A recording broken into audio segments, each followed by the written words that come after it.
have been doing amazing work in the business. So today we're going to be discussing on very important points, and I really want you to follow us. If you have any questions, ensure that you get in touch with us even during the event or after, and we'll be making sure to respond to your questions. So quickly, hello, Ms. Gitika, how are you? Hi, how are you? I'm great. Thank you so much, Lucy, for inviting me. I feel very honored to be here today, and I'm really looking forward to our discussion. You're welcome. Well, I don't want to take much of your time. Well, even though this is live, No, it's but I fine. just wanted to people to get to know who is the founder of Structured Wealth. Who is Gitika? Perfect. I think there's always so many moving parts to be the founder or any founder of any business, But just to reintroduce myself, I'm Gitika Manilal, actually co-founder of Structured Wealth Solutions. So Structured Wealth Solutions is an authorized financial services provider, and we focus on holistic financial planning. Now, personally, I have a law degree, and then I went on to do a postgraduate diploma in financial planning at Stellenbosch Business School. So I'm really passionate about helping our communities. I target mainly female entrepreneurs as well, and I say that because I feel, especially with being a female myself, there's so many moving parts that we are unaware of, especially when it comes to our finances. So we focus on various solutions, whether it's your estate planning to your retirement planning. But what we do at Structured Wealth is really getting to know you on a personal level.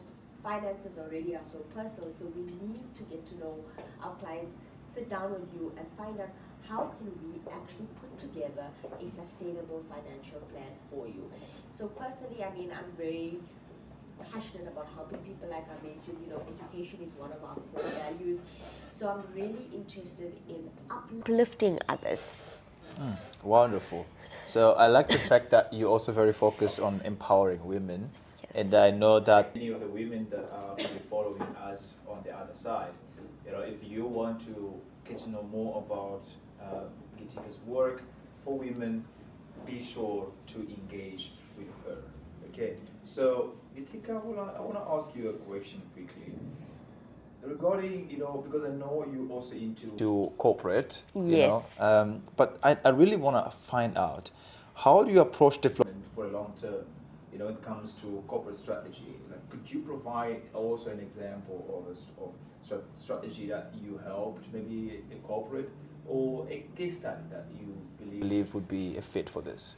Perfect. I think that's a very great question, and it's a point to start at, especially for everyone listening in, especially if you're a female entrepreneur or an entrepreneur in general. But when it comes to a long-term corporate strategy, what we do when we sit down with our clients is we need to do both an internal and an external assessment. Now, as we do with our clients on an individual basis, which is the financial needs analysis, we do the similar analysis with a corporate to determine what is their long-term strategy, right? Now, when it comes to internally, as with an individual, this will also apply to an individual. When we talk about an internal corporate strategy, we are looking at aspects like the SWOT analysis, where we look at the company's strengths, weaknesses, the threats, the opportunities, and so forth. So we usually conduct a SWOT analysis. But remember, in any environment in which a corporate operates, there are external factors to consider as well. So we also conduct we utilize a tool, what we call PESTLE, where we look at market trends, we are looking at the regulatory environment, we're looking at competitors, we're actually looking at the whole bigger picture to understand exactly what environment is this business operating in. And remember, to create any strategy, we need to know exactly internal and external, and are we prepared for the external? Because we see with a lot of businesses, even when we help sole props, for example, it might not be on the corporate level yet, but still, even if you are a one-man show, you need to understand what are those external factors that impact on your business. It's not just competitors, because we all have competitors, but besides that, what are the compliance issues? What is the regulatory environment? Things like that all determine or are all part, should I say, of a good corporate strategy. But now, in terms of having, You spoke about having good corporate strategy, right? Yeah. But then we're looking at the success of application of how to apply it. but it all comes down to aligning the strategies and the vision and the mission of the company, right? So now, what are the best practices? What do you think, could be well used to align strategy and the vision or mission of the company when it comes to successfully apply or implement corporate strategy? That is a very good question, and I think what I forgot to mention earlier on, besides using tools like SWOT and PESTLE, also clearly defining your vision, mission, and objectives, because we need to know what those are at the outset, and remember, those keep on changing as well. So when it comes to actually aligning the two, what I would say and what is very important is allocation of resources to know exactly how is that aligned with your vision, your mission, and basically long-term goals. And then, like you said, with most businesses or a corporate strategy, it's not an overnight success. What we need to understand is, how are you monitoring and executing this? Because it's all well and fine, and we speak about this also with individual financial plan. Yeah. We can put together the best plan for you. It's same like a budget when we talk to clients. We can put together the best plan for you. But if you're not executing it, if you're not also continuously monitoring and reviewing your plan, then it's just good on paper, and it's in application we are not seeing anything. That's why I think having monthly reviews, actually knowing what is happening within the business environment, is also very, very important. Well, that's also very crucial. But now, the other question I have for you Is when it comes to mitigation, like risk mitigation, because I'm pretty sure that even when you're doing planning, both for finances and also for strategies, they must always include the mitigation, risk mitigation plan. So when it comes to mitigation plan, could you provide an example on how to identify risks and mitigate them? Okay, perfect. I certainly can. Now, when it comes to risk, we're exposed to risk every single day. Yeah. Whether you are a business owner, in your personal capacity, you're exposed to risk, as well as the business itself is exposed to certain risks, I think. Yeah. And first and foremost, whether we are the natural people behind a business or whatever the case is, you need to identify the risk that your business could do. Like, for example, if your business is in an environment where you need electricity all the time, then a potential risk would be the loss of that electricity. So how do we mitigate these kind of risks? So for me, first and foremost, like I said, you need to identify the risk, and then you also need to develop a risk mitigation strategy. Now, either are we going to absorb this risk, are we going to avoid the risk, or we're going to have a plan for if X had to happen, Y is going to kick in, and we speak a lot about this also with business financial planning, Yeah. where we say the risk could be that I, as a business owner, could meet with an accident, for example, and I can no longer perform my duties due to the accident. Or the risk could be that without me, the business won't continue as normal. So what strategy do we have to actually do that? So we're saying as a business, okay, if I can't continue as a financial planner, someone else needs to step in my place, for example. Yeah. So we need to absorb the risk, and by doing that, maybe we put in certain financial products that can help ease the financial stress that we will be placed under. That's very interesting. That's very interesting. But now, how do you integrate risk mitigation in the strategic plan? How do you bring that idea of identifying risks and mitigating when you're planning, basically?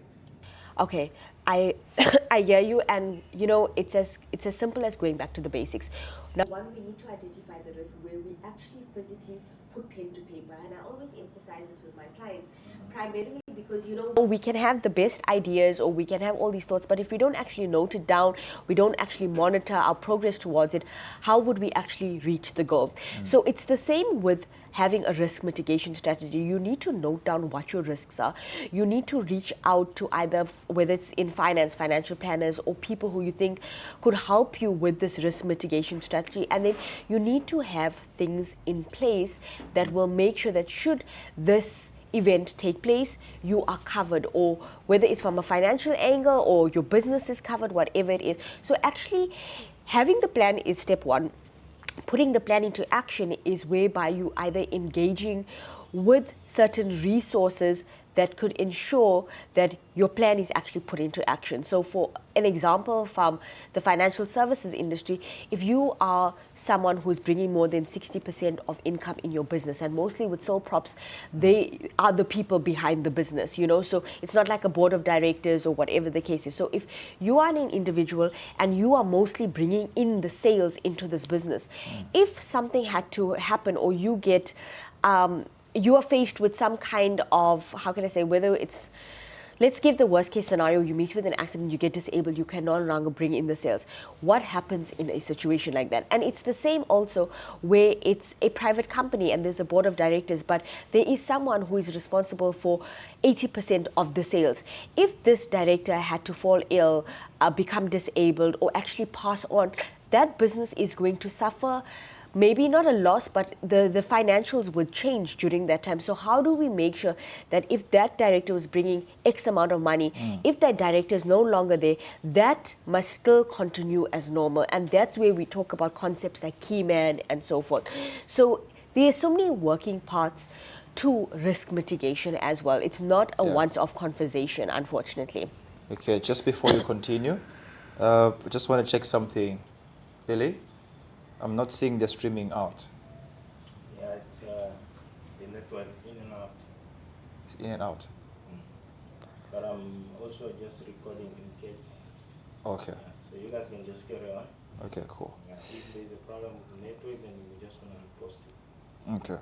Okay, Yeah. perfect. So thank you very much for that point. It's very important, right? But now going back to what you are all about, because I know you are more in Financial planning, right? Yes. So I wanted to ask you this question. How do you approach the budgeting process in a corporate setting? Or like if you have maybe an idea of like how corporates can manage their budget or can make budgeting more effective, or when they are actually preparing for resource allocation or uh, financial planning, anything like that, how budgeting comes to life. How can they use the budgeting idea for the success of the strategy? You know, no one likes the budgeting idea, whether it's individual or, I wouldn't say corporates, but even when we deal, because we deal with quite a few individuals, budgeting is something that unfortunately sounds nice on paper, but it's very hard for individuals to even implement. But when it comes to a corporate setting, I think there's many moving parts, which is great, because it's not just that I as an individual need to budget. It's a budget needs to be set for the business in terms of the business's objective. So when we generally work with corporates and we talk about budgeting, the first and foremost thing, and usually budgets are set at the beginning of the year, right? We need to know what are your objectives for the year, right? Then we gather information. So number one would be setting the clear objectives, gathering the necessary information, and then we also focus on a budgeting method depending on what the business wants to achieve in that year, because we also need to look at things like financial projections, revenue projections. If we are spending, for example, X amount of marketing, it's because we know it's probably going to bring us X amount of revenue. Because at a corporate level, that's technically how it operates. You know, if we have a big marketing budget, we know that's because we're increasing our footprint essentially, and we're hoping we're going to get sales in return. So that objective setting for me is very, very important, because it'll help us to determine exactly where money needs to be allocated, what are the projections based on this budget as well. So typically, like I'm saying, it's a high level overview, but it's how budgeting would operate in a corporate environment. Yeah, but then one of the struggles that a lot of SMMEs also, face is when they are working on financial. forecasting, because some of them say they're starting a new business and they have to write a business plan and they have to include the forecasting for their finances, and they struggle a lot. What advice would you give to those SMMEs, those small and medium enterprises that are looking for a better way to actually build the financial forecast for their businesses? Great. What I would say is start from the basics. You need to really understand your business in the true sense of it and be 100% honest with yourself when you're forecasting. Remember, we saying, even if it's when we calculate things for our clients, like a break-even rate, for example, we need to be 100% honest because you can't forecast if you're not being honest. That's what I believe. You know, even for SMMEs, it's as simple as using an Excel spreadsheet, putting in January to December and breaking it down. In this month, if I have, okay, we need to look at like your fixed cost, your variable cost. What is your break-even point? How many sales and how do you plan on increasing that? And what activities are you doing to also increase your sales? So you see, there's so many moving parts. Even when we work with SMMEs, what's important to understand is, yes, we're all starting from one point, but we need to forecast for a month. Even if you find it to be overwhelming, like I can't forecast for the whole year because I don't know what's going to happen by July, for example. Take it a month by month. The most important thing that an advice I would give is you actually need to make the start. So also it's the same when we talk about forecasting or budgeting, for example, when lots of people don't review their bank statements. It's like money in, money out, and then clients come to us and say, but I'm living paycheck to paycheck. And it's the same SMMEs. I mean, we have so many things that we need to worry about. Sometimes your own HR manager, you're doing the content for your business, you are doing everything in one. So what I would say, in order for it not to be overwhelming, is take it one step at a time. Forecast for a month if you can't forecast for a year. And when you forecast, you need to say, okay, for this month, I need to sell 30 units or 50 units to break even, for example. Or I need to see 30 clients to break even with the fixed costs, the various expenses. And then what I would also advise is, if once you forecasted for the month, you need to review at the month. And the same with the budget, because you're budgeting, okay, I'm only going to spend X amount on groceries and whatever the case is. But then you need to review at the end of the month as well to say, look, I actually spent way more than this, and where did the money come from to do that? So it's the same with forecasting.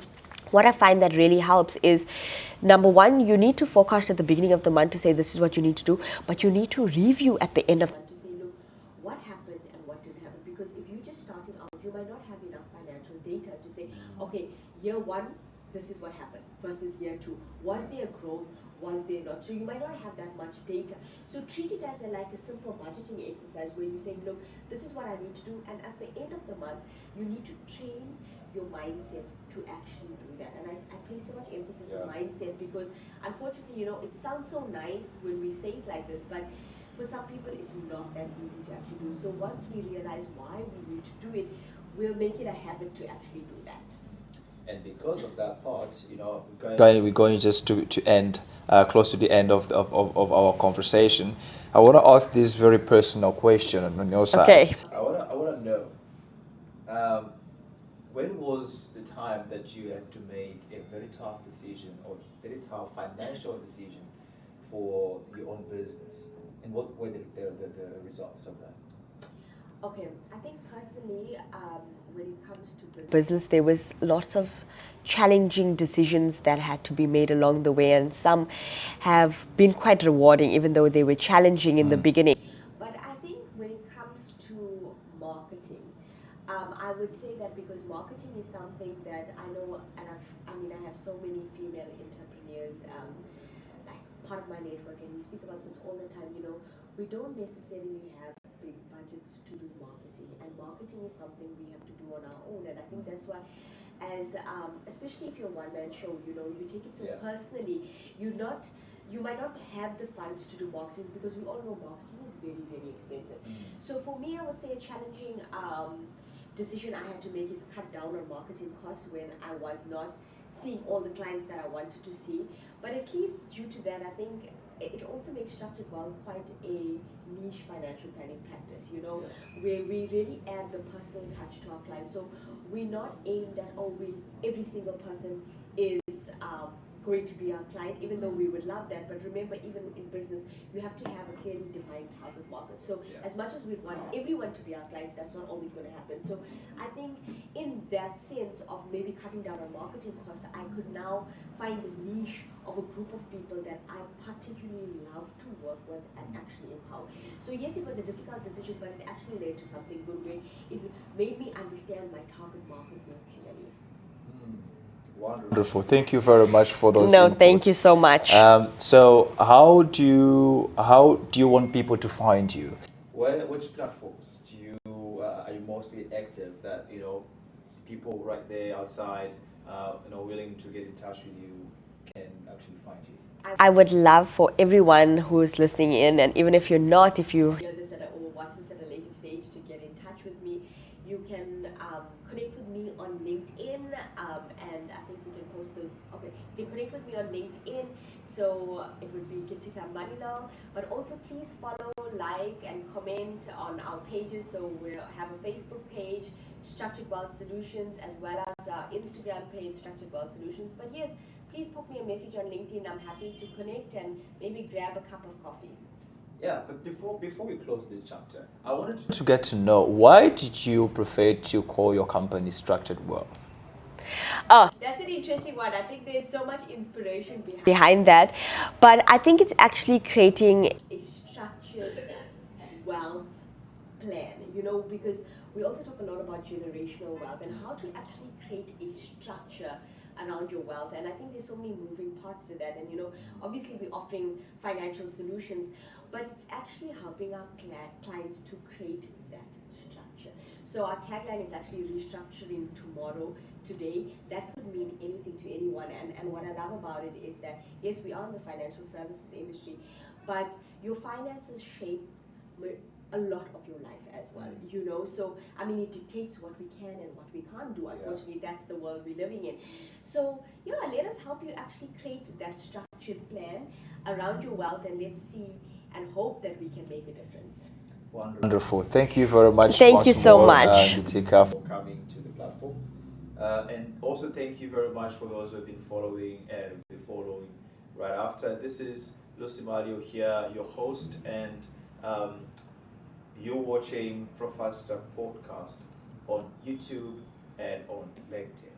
So please keep in touch with us, subscribe, follow, get connected, and we will be very happy to follow up with you. And any question, anything that you are going through at the moment in your business. Thank you very much, and thank you, Gitika, for coming. Thank you so much, Lucy. I really appreciate it. thank you, and see you next series. Thank you so much. That was really great. Thanks. Was good. In between